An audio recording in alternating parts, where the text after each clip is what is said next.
Let's bring in Cornbread Maxwell, Celtics radio analyst and former MVP in the 1981 NBA Finals. All right, Cedric. How do you explain the Celtics are down 2-0 and heading to New York on Saturday?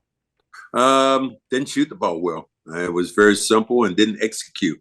Early in the basketball game, the first two games, they shot the ball well, they executed, and then they got executed in those second halves. They didn't play with any ferocity. They didn't play any defense. And the Knicks the Knicks deserved to win. And then I thought I thought people were obnoxious in LA when I thought about the Laker fans. They got nothing on the Knicks fans. They got nothing. I have gone to another height of hatred now. Oh my God. Oh boy. Wait till Saturday night. Wait till Saturday. No, wait till they lose Saturday night. That's what you're gonna say. Now, a lot of analysts, you got a lot of experts saying the Celtics need to change. You're not making threes, go inside, get to the free throw line. Can they change? And do you buy into that offensive philosophy when you're not shooting well from three-point range to change it up? Well, Dan, I was old school, so we played in the paint with Bird, McHale, Parrish, those guys. We played in the paint. But I'll put it this way: when you went to the prom and you went with your pretty girlfriend, did you change and see another girl and you went home with the other one? No, you stayed the course and you did what you normally do. You stayed with. And Joe Mazzulla believes that his team is going to shoot better. They can't shoot as poorly as they have in these two halves and lose the basketball game again. Is Jayson Tatum, in your mind, a top 5 player? Yes, he is. And then I ask you one of these questions. We'll talk about one of the greatest power forwards of all time, Kevin McHale. Do you know how many points he averaged in the championship game championship series against the Houston Rockets in 1981? Can you take a guess? 10 points. 4 points. So what I'm saying by that is the others have to do better.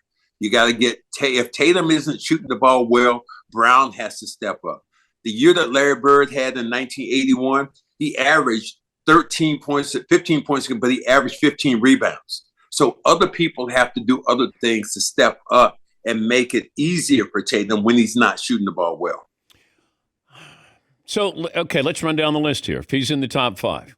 So, okay. Joker. Okay. SGA. Yes. Do you put Luka top 5? No. No. Anthony Edwards? I wouldn't put him before Tatum. Giannis? Up and down. I think he had I think Jayson Tatum had a better year than Giannis. So, if you go, then there's no clear cut. So No. Giannis, I'd put Giannis over Tatum. Yeah. Oh, so you can't tell. All right. You said Giannis over Tatum. Where else are you going with that? I'd probably still put Luka there. I wouldn't put Luka there. No, Luka doesn't play enough defense. And this is why I have to believe in the great Kendrick Perkins. He said Luka might be the best superstar non-defensive player in the history of basketball. He can score you points, but he gives them up in bunches. So I can't go that way. I love his greatness on the offensive end, but not on the defensive end. But you know what? We pick and choose with that. Because did anybody ever go, man, Magic Johnson, what a defender? No one ever said anything about Magic's defense. Bird was not a good defender. Barkley said, as long as Larry's on the floor, there's always somebody who's worse on defense than him. Well, let me say this then, Dan. Do you know that Larry Bird made all defensive teams several times? Yeah, but because he came up with steals, he played the passing lanes. He couldn't guard. He wasn't guarding you. Come on, you probably torched him in practice. So you're talking about guys who are great on both ends of the floor. And this is what I love about Tatum. Tatum has been a hell of a defender. And he's also been a great rebounder. What he didn't do in these last couple of games, he didn't shoot the ball well. And normally Jaylen Brown is able to pick him up, or Porzingis. But whatever this is that's going on with Porzingis hasn't really let it happen. The Knicks haven't played great, though. I think everybody keeps focusing on Boston hasn't played their game. The Knicks haven't played great.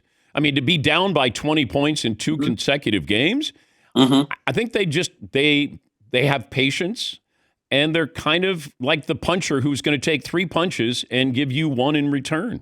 That might be true. And I think the thing is Josh Hart has played extremely well.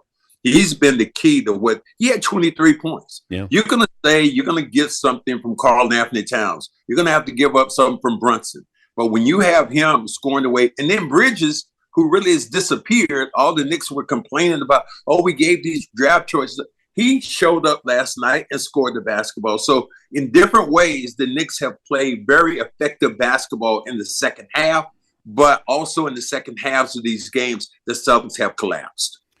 All right, what has to happen on Saturday night? Right out of the gate. Right out of the gate, be aggressive. Take the ball. Shooting threes? Are we shooting threes? You're still going to shoot threes. You're still going to shoot. You're still going to shoot your threes, but you're going to be a little bit more aggressive about taking the ball to the paint. One thing the Celtics did extremely well was when you saw Drew Holiday take Brunson in the paint and score on him repeatedly. Yeah. That's one of the keys that you have to do to occupy a great score. What you have to do is attack him on his defensive end. You, I think, made 1 3-pointer in your career. Yes, I did. You remember that one? I do. It was in Houston, and in that game, only 4 3-pointers were taken in that particular game. So as you like to say, what's your point there, Dan? What's your point? I love you, but what's your point? If Bird played now, how many 3-pointers is he allowed to take? 14, 15. And I talked to a guy who was like that, Antoine Walker. Every time he lined up to take a three when he's with the Celtics early in his career, people start booing him. I talked to him about a couple of weeks ago. He said, man, they would have cheered me for what I'm doing right now, taking threes. So the game has changed. Steph Curry did one thing. He changed the game in the way almost no other player has done. Making the 3-pointer. I talked to his dad, and I asked his dad, I said, your son's destroyed the game the way I loved it. He said, yeah, there are a lot of 3-point takers, but there are not a lot of 3-point makers. Yeah, there are guys who shoot threes. There are guys who make threes. There's a big difference in that. Everybody thinks they can make a three. Dan, when you go to any local gym or you go outside, the first thing a guy does, he couldn't hit it inside. First thing he does is line up and try to take a three. So people have been programmed now that the game has changed. It is during the time I played, when they played the Rockets in 1981 in the championship series, there were in the championship game, I think there were 5 threes attempted for the entire game. Wow. Now 5 threes are attempted in the first 2 minutes. Have fun in New York. Be prepared. They're waiting for you. I cannot wait. Dan, I thought I hated the Laker fans, but, man, they've gone down the pig right now.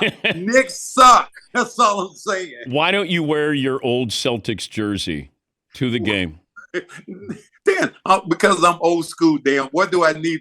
Well, you want to beat up a 70-year-old man? When you trying to do that? Man, I heard you say you were born in 56? Yeah. I was born in 1955. Come on, give me a break. Good to talk to you. All right, buddy. Take it Thank easy. you, Cornbread. That's Cedric Cornbread Maxwell. He was the Finals MVP, 1981, the Celtics radio analyst. Those Knicks fans are going to be crazy. They haven't had anything to celebrate.